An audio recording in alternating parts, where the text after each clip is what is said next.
बिल्कुल अनफेयर नहीं है। आई थिंक जो सिर्फ अगर सोशल मीडिया फॉलोइंग के बेसिस पे लोग अगर शो में रहेंगे, फिर तो इससे अच्छा है कि जिसकी सबसे ज़्यादा सोशल मीडिया फॉलोइंग है उसको सीधा ट्रॉफी दे दो। उसका उसके ऑर्डर में ही आपका जवाब है। अगर जूनियर ऐसे बात करेगा तो सीनियर ऐसे ही जवाब देगा। मैं समझता हूँ जो सवाल कुछ मीडिया वालों ने अरमान जी से पूछे थे वह completely out of order. I think सबसे इम्पॉर्टेंट चीज़ जो मैं सीख के जा रहा हूँ बिग बॉस हाउस से वो है patience. Thank you.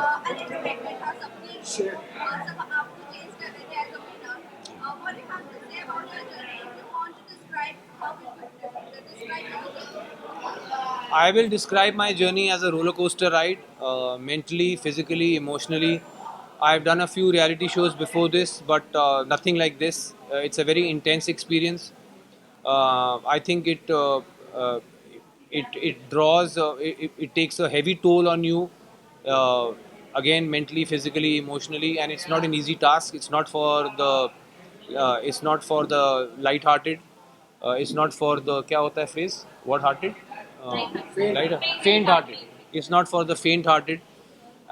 I have survived, and I think I have come out stronger. आप काफी ज्यादा स्ट्रांग हो आपका सना और आपके बीच एक झगड़ा हमें हमेशा देखने के लिए मिला है और लोग ये भी कह रहे हैं कि एक सीनियर अपने जूनियर से इस तरह से कैसे बात कर सकता है और एक जूनियर अपने सीनियर से इस तरह से कैसे बात कर सकता है। उसका उसके ऑर्डर में ही आपका जवाब है। जी, जी, अगर जी। जूनियर ऐसे बात करेगा तो सीनियर ऐसे ही जवाब देगा। रणधीर सर, मैं आपसे जानना चाहती हूँ क्या इस तरह से बात करना आपके लिए और उनके लिए सही था जो हमने बिग बॉस के घर के अंदर देखा? उनके लिए बिल्कुल सही नहीं था, मेरे लिए बिल्कुल सही था। नेक्स्ट क्या आप ऐसे क्वेश्चन। बात कर यू आर सकते डन, यू डन 3 क्वेश्चंस। चलो नेक्स्ट। एनीवन? कोई क्वेश्चन है कि उठूं? हाँ। रणधीर अरे जल्दी टाइम फटाफट फटाफट जल्दी मटन बोला था, चिकन नहीं भाई। जैसे तुम लोग छोड़ोगे भाई। रणवीर सर रणवीर सर आगे की क्या प्लानिंग है आपकी कुछ आप बताना चाहेंगे क्या आगे क्या करना चाहेंगे कोई खतरों को खिलाड़ी आप करना चाहेंगे अलग अलग दोस्त आपकी उम्र शायद बहुत कम है। मैं ऑलरेडी 11 साल पहले खतरों के खिलाड़ी कर चुका हूँ। रोहित सर का पहला सीज़न था। मेरा कोई कोर एम्बिशन नहीं है रियलिटी टीवी। ये मैं सिर्फ बीच में जब टाइम होता है, काम नहीं होता, तो मैं रियलिटी टीवी शो कर लेता हूँ एक्सपीरियंस के लिए। अब ये ख़त्म हुआ है। 42 डेज़ के बाद मैं बाहर आया हूँ और मेरा अपना करियर है एक्टिंग में, फिल्म्स में, सीरीज़ में, जिसके पास मैं वापस जाऊँगा और अपनी फैमिली के पास, अपने दोस्तों के पास वापस जाऊँगा। सना ट्रॉफी जीतने के बारे में मैं यही कहूँगा कि बिग बॉस का और जो जनता ने जो जो वोटिंग हुई है उसको मैं सर आंखों पर मानता हूँ। हालांकि मेरे हिसाब से उनसे कहीं ज़्यादा डिजर्विंग लोग थे जीतने के लिए। सर बिग बॉस एक रियलिटी गेम है पर कहीं ना कहीं लोग कह रहे हैं इस बार बिग बॉस ने एक रियलिटी गेम खुद से खेल दिया क्योंकि जैसे जिस तरह से लवकेश अरमान मलिक जैसे लोगों घर वालों के वजह से बाहर गए ना कि वोटों के दौरान काफी लोगों का कहना है ये अनफेयर है इस पे आपका क्या? बिल्कुल अनफेयर नहीं है। आई थिंक जो सिर्फ अगर सोशल मीडिया फॉलोइंग के बेसिस पे लोग अगर शो में रहेंगे, फिर तो इससे अच्छा है कि जिसकी सबसे ज़्यादा सोशल मीडिया फॉलोइंग है उसको सीधा ट्रॉफी दे दो। जी, मैं था, अरमान था, और भी लोग थे।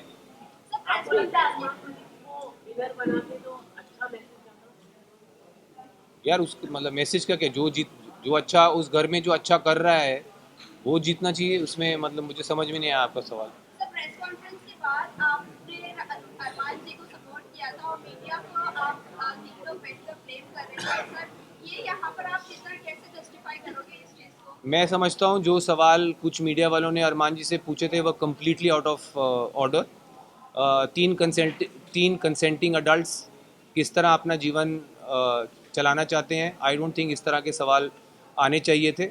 एटलीस्ट मैं, हालांकि मैं अपने आप को लिबरल नहीं मानता हूँ, बट इतना लिबरल तो मैं भी हूँ कि अगर तीन कंसेंटिंग अडल्ट्स अपने किसी अरेंजमेंट में खुश हैं, मैं नहीं समझता हूँ उसमें किसी को आपत्ति कोई होनी चाहिए।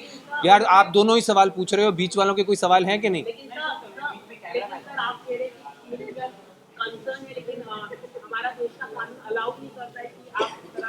तो वो एक काम करिए ना, आप कानून व्यवस्था को कहिए कि अप्रोच करें जानने के लिए क्या है। Guys, last sir question. Big boss 18 में अगर आपको मौका मिले तो आप आएंगे? सर मैंने सुना नहीं, फिर से। बिग बॉस 18 में बिग बॉस मैंने एक बार कर लिया, मेरे लिए बहुत। आपने काम को लेकर कहा है कि काम नहीं है इंडस्ट्री में या काम नहीं मिल रहा है। भाई भाई भाई सुनने दो ना, मैडम का 5वां सवाल है, ध्यान से सुनो। हाँ हाँ, आपको प्रॉब्लम ना हो सके। मैं तो दूसरों से हैरान हूँ कि वो आपको पूछने दे रहे हैं बार बार। चलिए पूछिए। सर, मैं आपको कोई और question अच्छा पूछिए। ये सवाल है कि आपने काम को लेकर ज्यादा यहाँ पर जो है बात की कि काम नहीं है या काम नहीं मिल रहा है। काम नहीं मिल रहा नहीं, मैंने कहा मेरे पास उस वक्त कोई काम नहीं था, और जो प्रोजेक्ट्स मैंने ऑलरेडी शूट किए हुए थे वो रिलीज़ नहीं हो रहे थे। तो मेरे पास एक गैप था मेरे कैलेंडर में जहाँ पे कुछ नहीं था मेरे पास, और मेरा बेटा आउट ऑफ द कंट्री छुट्टियों पे जा रहा था। तो तो जो आउट ऑफ टच रहना पड़ता है फैमिली के साथ, इस वक्त मैं वो कर सकता था, तो इसीलिए मैंने ये पकड़ा।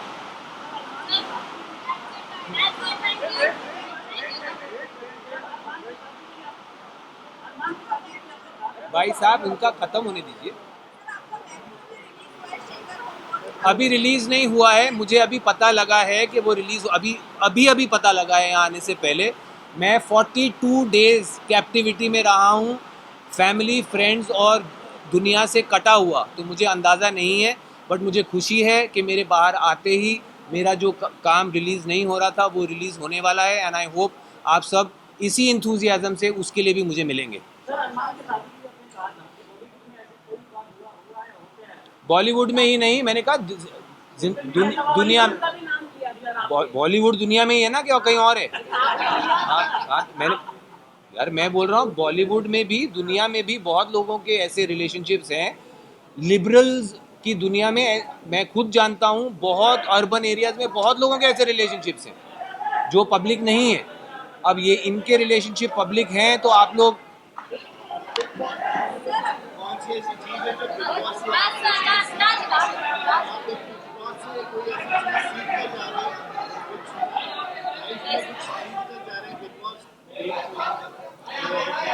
आई थिंक सबसे इम्पोर्टेंट चीज़ जो मैं सीख के जा रहा हूँ बिग बॉस हाउस से वो है पेशेंस।